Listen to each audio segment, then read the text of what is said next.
სახელმწიფო უსაფრთხოების სამსახურმა გიორგი ბაჩიაშვილი დააკავა უწყების ცნობით 2025 წლის 26 მაისს განხორციელებული ანონიმური შეტყობინებით ცნობილი გახდა, რომ წითელი ხიდისა და სადახლოს შორის ეგრეთ წოდებული მწვანე საზღვრის მონაკვეთის მიმდებარედ გადაადგილდებოდა წითელი ცირკულარით ძებნილი და მსჯავრდებული საქართველოსა და რუსეთის ფედერაციის ორმაგი მოქალაქე გიორგი ბაჩიაშვილი. გატარებული საგამოძიებო და ოპერატიულ-სამძებრო ღონისძიებების შედეგად იგი დააკავეს. გამოძიებას აწარმოებს სახელმწიფო უსაფრთხოების სამსახურის ანტიკორუფციული სააგენტო სისხლის სამართლის კოდექსის 344 მუხლის პირველი ნაწილით, რაც საზღვრს უკანონოდ გადაკვეთას გულისხმობს. სასჯელის ზომად კი 3-დან 5 წლამდე თავისუფლების აღკვეთას ითვალისწინებს.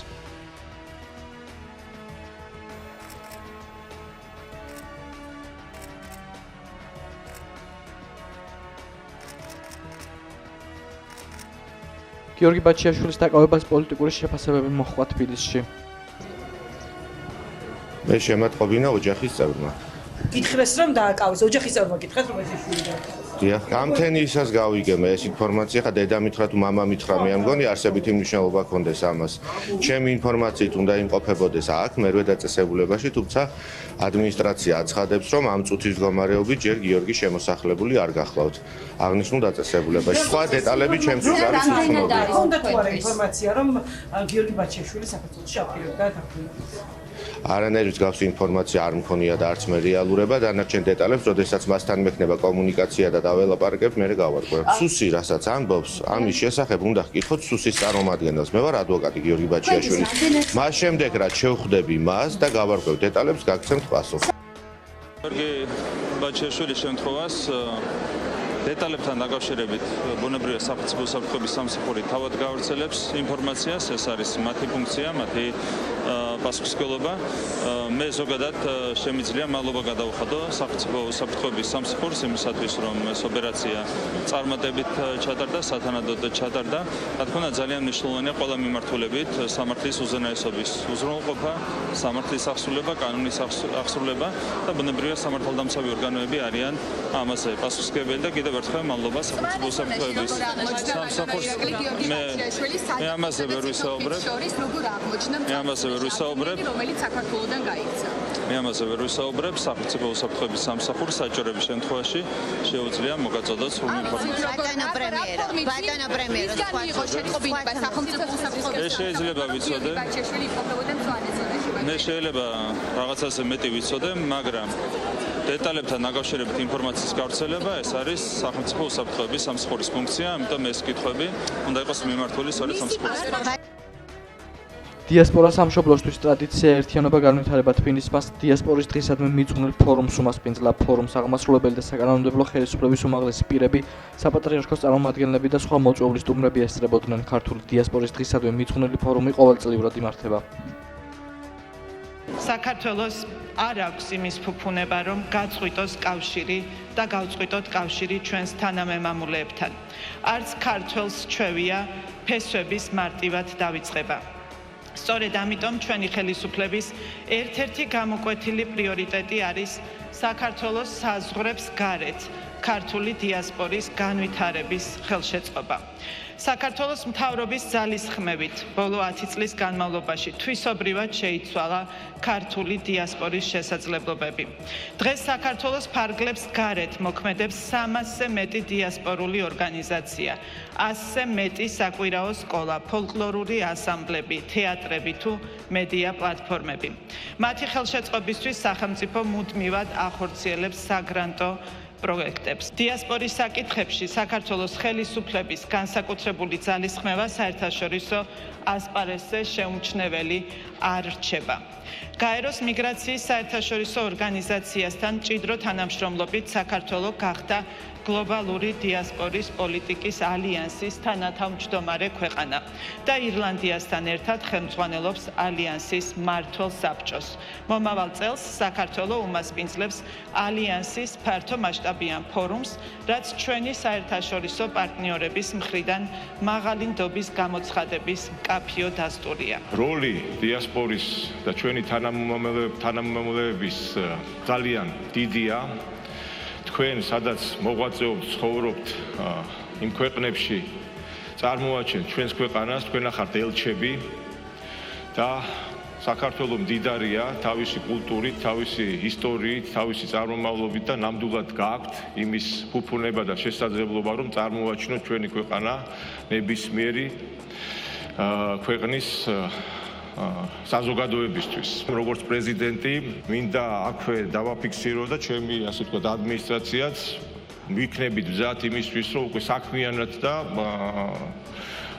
პირდაპირ მნიშვნელობით ჩავერთოთ ამ პროცესში, რომ უფრო მჭიდრო გავხადოთ ჩვენი ურთიერთობები დიასპორასა და ჩვენ სამშობლოსთან ურთიერთობაში. იცით, რომ პრეზიდენტს აქვს დიდი როლი ამ შემთხვევაში და შეგვიძლია, რომ ეს ყველაფერი უფრო კონკრეტიკაზე დავიყვანოთ და უფრო განვავითაროთ. ეს დღე ეძღვნება 100,000-ობით ქართველს, რომელსაც ქვეყნის ფარგლებს გარეთ უწევს დღეს ცხოვრება და მოღვაწეობა. ქართული დიასპორის წარმომადგენლებთან, საზღვარგარეთ ცხოვრების ჩვენ თანამემამულეებთან მჭიდრო კავშირის შენარჩუნება არის, რა თქმა უნდა, საქართველოს ხელისუფლების და თითოეული ჩვენგანის განსაკუთრებული ვალი. დღევანდელ დღეს მინდა კიდევ ერთხელ აღვნიშნო, რომ დიასპორაზე ზრუნვა 2017 წელს ჩვენს კონსტიტუციურ ვალდებულებად გამოცხადდა. კონსტიტუციურ პრაქტიკაში ეს არის ერთ-ერთი იშვიათი გამონაკლისი შემთხვევა, რითაც თითოეულ ჩვენგანს შეგვიძლია ვიამაყოთ. და პრაქტიკაში საქართველოს მთავრობა ახორციელებს მრავალ პროექტს, რომელიც ამ კონსტიტუციური ვალდებულების შესრულებისკენ არის მიმართული. თუმცა ვაცნობიერებთ, რა თქმა უნდა, რომ კიდევ უფრო მეტია გასაკეთებელი იმისათვის, რომ ჩვენ მაქსიმალურად ვიზრუნოთ საზღვარგარეთ ცხოვრებ ჩვენს თანამემამულეებზე. ჩვენ, რა თქმა უნდა, არ გვაქვს იმის უფლება, რომ ისედაც მცირერიცხოვანმა ერმა ჩვენს დიასპორას განსაკუთრებული ყურადღება არ დაუთმოთ.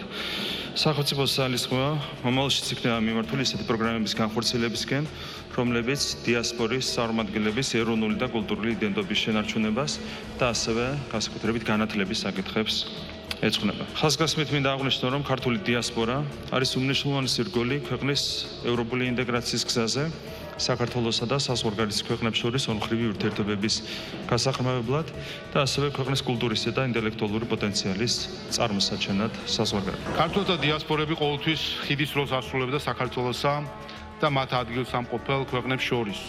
მათ დიდი წვლილი შეაქვთ ჩვენი კულტურის, ტრადიციების რწმენის, ღირებულებების შესახებ ცნობიერების ამაღლებაში, ასევე ჩვენი ეროვნული ინტერესების დაცვაში.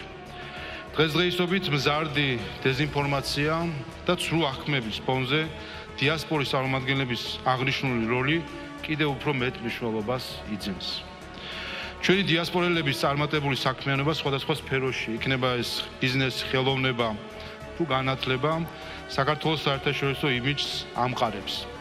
შეიძლება სწორედ ჩვენი დიასპორელები არიან ხალხის დესპანები და ჩვენი ისტორიის მთხრობელები. მე როგორც პარლამენტის თავმჯდომარე და საქართველოს მოქალაქე ამაყი ვარ თქვენი ამ მიღწევებით. კიდევ ერთხელ მინდა ამ მაღალი ტრიბუნიდან უთხრა ჩვენს დიასპორის წარმომადგენლებს, რომ ჩვენ ვამაყობთ თქვენით. ჩვენ ყოველი დღე დაწყებული ხელისუფლებიდან საკანონმდებლო ხელისუფლებით დამთავრებული და თითოეული ხელისუფლების წარმომადგენლები ცდილობთ, რომ კიდევ უფრო მეტად კაფეო და მძაფრი გავხადოთ დიასპორასა და ჩვენს ქვეყანას შორის კავშირი. ეს დამოკიდებულება ჩვენ კონსტიტუციაშიც კი ავსახეთ. ეს ვალდებულება დიასპორაზე ზრუნვის. ყოველდღიურად საგარეო საქმეთა სამინისტრო და ჩვენი საპარლამენტო კომიტეტი შესაბამისი ვცდილობთ, რომ ის გრანტების პროგრამა თუ ის მიზნობრივი პროგრამები, რომელიც უკავშირდება ჩვენი კულტურის, ჩვენი ტრადიციების, ჩვენი ქართული ღირებულებების გაძლიერებას, კიდევ უფრო მოქნილი და შედეგიანი გავხადოთ ჩვენი დიასპორისთვის. მე არაერთხელ მომიმართავს თქვენთვის და ახლა მინდა თქვენ მომმართოთ წერილობით და მითხრათ, რა სურვილები და წინადადებები გაქვთ ისეთი, რომელიც არის რეალური და ხელს შეუწყობს თქვენი და თქვენი შვილების მდგომარეობის გაუმჯობესებას. ხელს შეუწყობს საქართველოსთან თქვენს დაახლოებას. იცოდეთ, თქვენ საქართველოს განუყოფელი ნაწილი და უცხოეთში ჩვენი ქვეყნის ელჩები ხართ. ამდენად დიდია თქვენი პასუხისმგებლობა.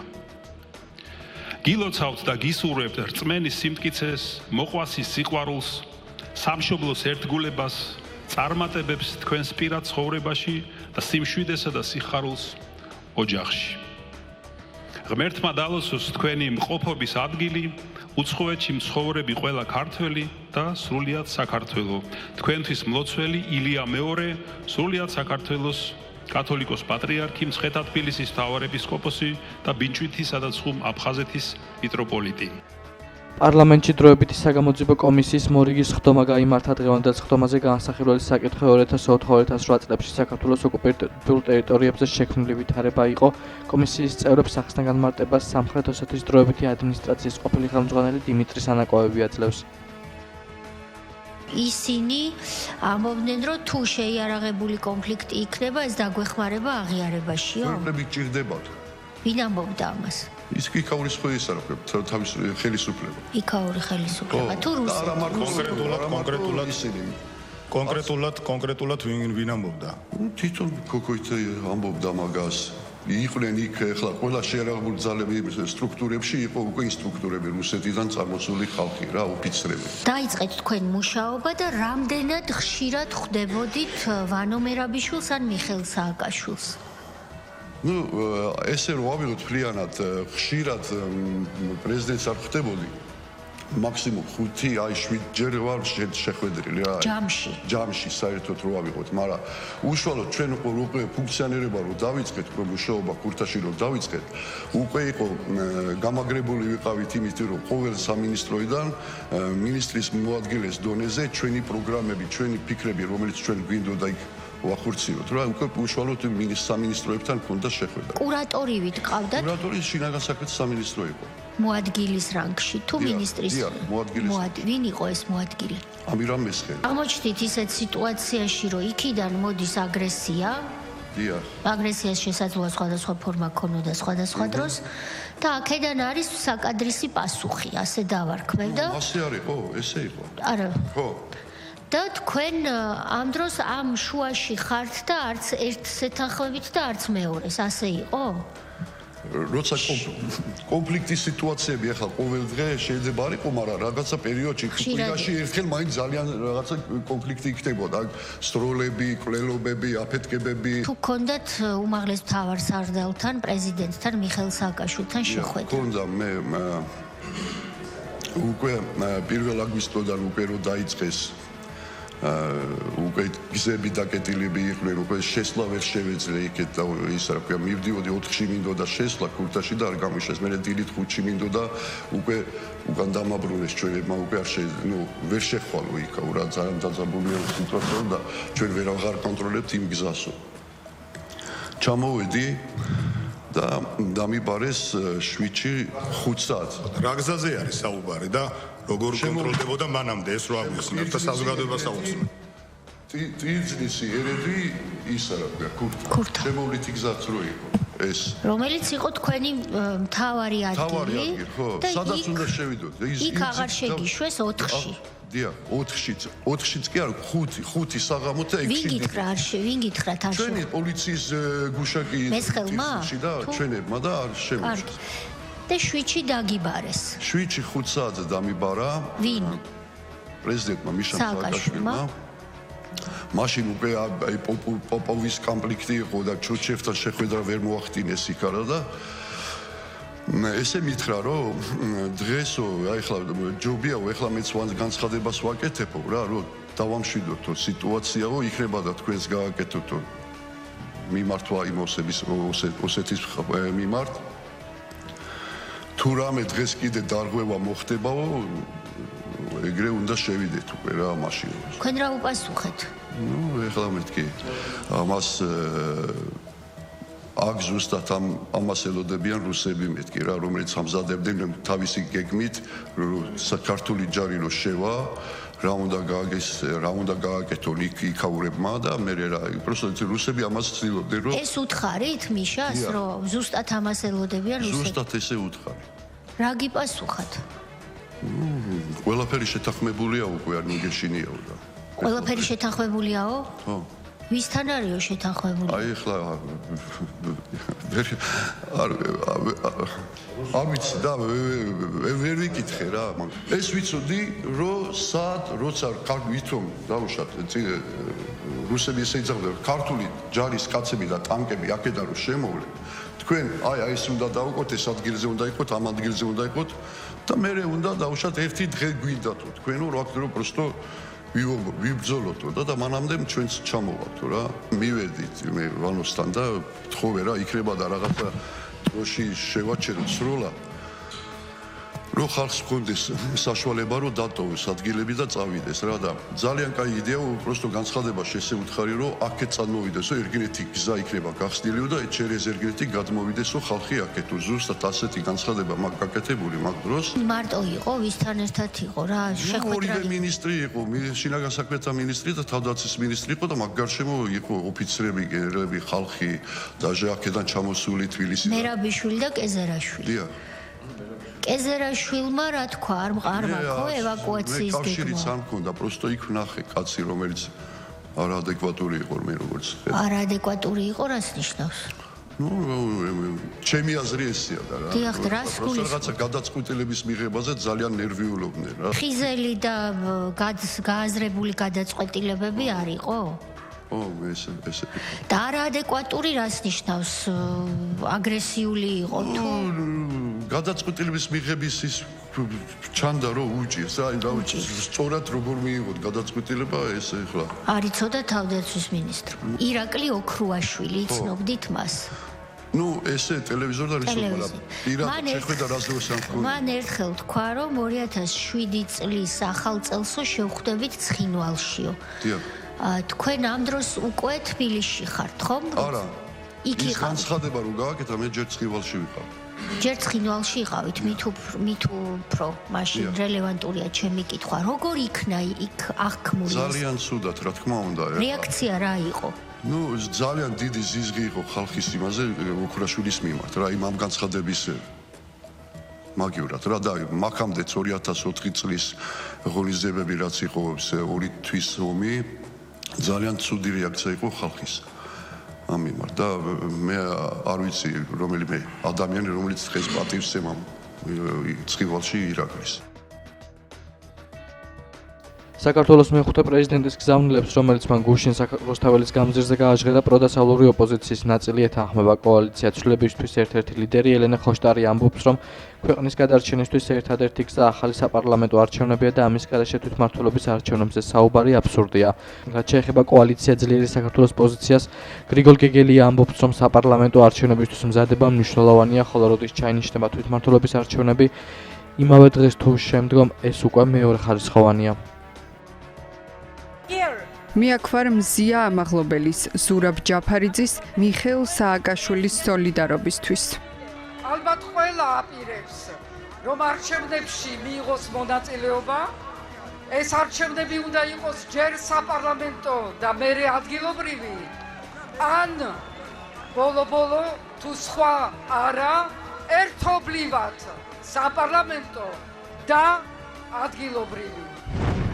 სენიდან ზურაბიშვილმა გამოხატა ძალიან ბუნდოვანი პოზიცია ადგილობრივ არჩევნებზე არ შესვლასთან დაკავშირებით და კითხვის ნიშნები დატოვა. პირად პოზიციას აჟღერებდა თუ პლატფორმაზე არსებული ყველა პარტიის სახელით საუბრობდა. იმედს ვიტოვებ, რიგი პოლიტიკური პარტიები ახლა მაინც დააფიქსირებენ მკაფიო პოზიციას. რა თქმა უნდა, ერთადერთი გზა ამ ქვეყნის გადარჩენის არის საპარლამენტო არჩევნები, რომლის გარეშეც აბსურდია რამე სხვაზე ლაპარაკი, ოღონდ საპარლამენტო არჩევნები რა ძალიან მკაფიო თქვა პრეზიდენტმა იმ წესებით, რომელზეც ჩვენ ყველანი შეთანხმებული და არა ბიძინა ივანიშვილის რაღაც წესები და მისი ჩატარებული შესაბამისად აგერ არის განტვირთვის კრიზისის გამოსავალი ჩაატარონ საპარლამენტო არჩევნები მე ყველაფერი შეიძლება არაფერი ახალი მე ვფიქრობ ამაში არ არის ჩვენ ვიბრძვით და ვემზადებით ახალი საპარლამენტო არჩევნებისთვის ახლა პარალელურად ზურაბიშვილის პოზიციას მეცმა გააჩერა ხო ნახეთ პარალელურად როდის იქნება თვითმმართველობის არჩევნები ეს არის მეორადი საკითხი ცალკე განხილული საკითხი თუ გინდა იმ დღეს იყოს თუ გინდა შემდეგ იყოს მაგრამ ძირითადი რამ რისაც ყველანი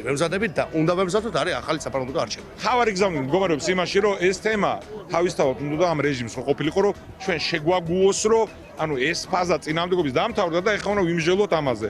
თავარი გზავნილი ჩემთვის, როგორც მოქალაქისთვისა, პოლიტიკური პარტიის წარმომადგენლისთვის არის, რომ ეს დილემა არის უარყოფილი. ვერანაირ თვითმმართველობის არჩევნები ვერ განმუხტავს კრიზისს საქართველოში. ერთადერთი რაც ამ კრიზისს განმუხტავს არის ამ თავის გადადგომა და ახალი არჩევნები. და ივანიშვილის რეჟიმის დამარცხება. აბსოლუტურად არ ვეთანხმები და ჩვენ პირველივე დღიდან ვამბობდით რომ ეს მიდგომა რაც აქვს სალომე ზურაბიშვილს და სამწუხაროდ ზოგიერთ სხვა ოპოზიციურ ორგანიზაციასაც, რომ ბიძინა ივანიშვილმა თურმე შეუძლია ჩავიტაროს საპარლამენტო არჩევნები, რომელსაც როგორც 26 ოქტომბრის არჩევნებს ისევე თავზე გადაახევს, როგორც ოპოზიციას, ასევე მთელ საქართველოს ყველა ამომრჩეველს და რა ციფრებსაც უნდა იმას დაწერს და ვინც დღეს საუბრობს, რომ ბიძინა ივანიშვილის მმართველობის პირობებში ამ სუსით, ამ ადმინისტრაციული რესურსით, CSKO-ში თუნდაც კოსმეტიკური ცვლილებებით რამე შედეგს მიაღწევს და აზრი აქვს საპარლამენტო არჩევნებზე გასვლას, მეგობრებო, ეს იმას ნიშნავს, რომ ამ ადამიანებს მხოლოდ უნდა სადეპუტატო მანდატი. ჩვენი მესიჯი ამ საკითხთან დაკავშირებით არის უცვლელი. თქვით, რომ ვემზადებით ყველა არჩევნებისთვის, იქნება ეს მუნიციპალური არჩევნები თუ საპარლამენტო არჩევნები, თუ ბოიკოტს გადაწყობთ ჩვენი პოლიტიკური პარტია, რომ არ მიიღოს ამ არჩევნებში მონაწილეობა და ეს ბევრ პოლიტიკურ ცვლადზე შეიძლება იმ დროს იყოს დამოკიდებული, ამის შესახებ ინფორმირებას გავაკეთებთ საზოგადოების.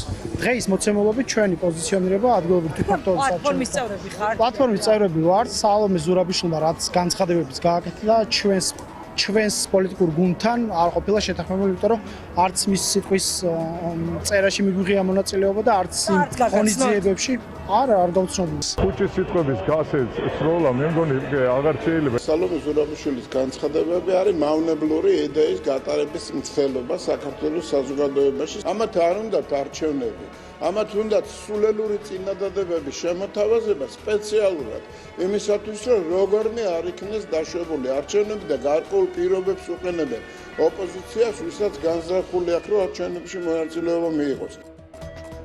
პირველ კლასელთა რეგისტრაციის მესამე ეტაპი დღეიდან დაიწყო და 17 ივნისის ჩათვლით გაგრძელდება რეგისტრაცია, განხორციელდება განათლების მართვის საინფორმაციო სისტემის ოფიციალურ ვებგვერდზე registration m.g, სადაც ბავშვების რეგისტრაციას მხოლოდ მშობელი ან კანონიერი წარმომადგენელი უზრუნველყოფს.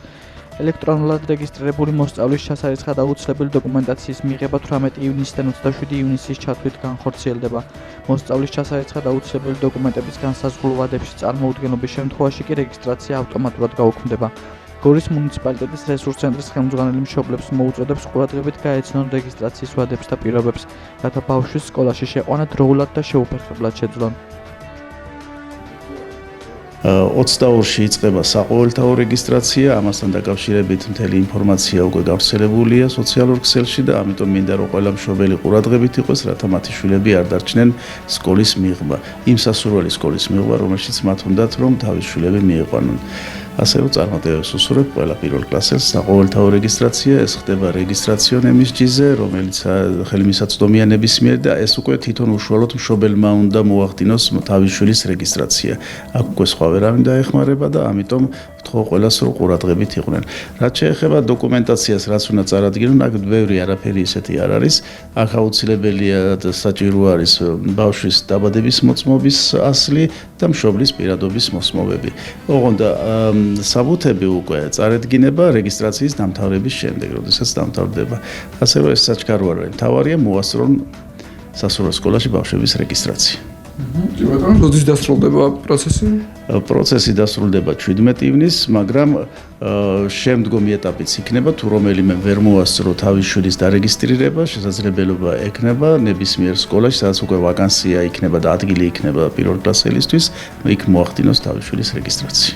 შიდა ქართლის ცხოველთა მართვის სააგენტოს ხელმძღვანელი მოქალაქეებს მოუწოდებს არ მოხსნან მიუსაფარ ძაღლებს ყურსაკიდებისა და ცხოველების აცრის და ჩატარებული სამედიცინო მანიპულაციების შესახებ დეტალური ინფორმაცია ატვირთული. ბექა გიუნაშვილი ამბობს, რომ თვითნებურად ეგრეთ წოდებული საყურის მოხსნა სააგენტოს მუშაობას ართულებს, ამასთან მოქალაქეებისთვის რთულად ამოსაცნობია, არის თუ არა იგი ცოფზე აცრელი და არის თუ არა ცხოველი უსაფრთხო. ბექა გიუნაშვილი ამბობს, რომ იმ შემთხვევაში თუ ცხოველს რაიმე ტიპის დაზიანება ექნება, ყურზე უნდა დაარეკონ სააგენტოს ცხელ ხაზზე, რომელიც 24 საათის განმავლობაში მუშაობს.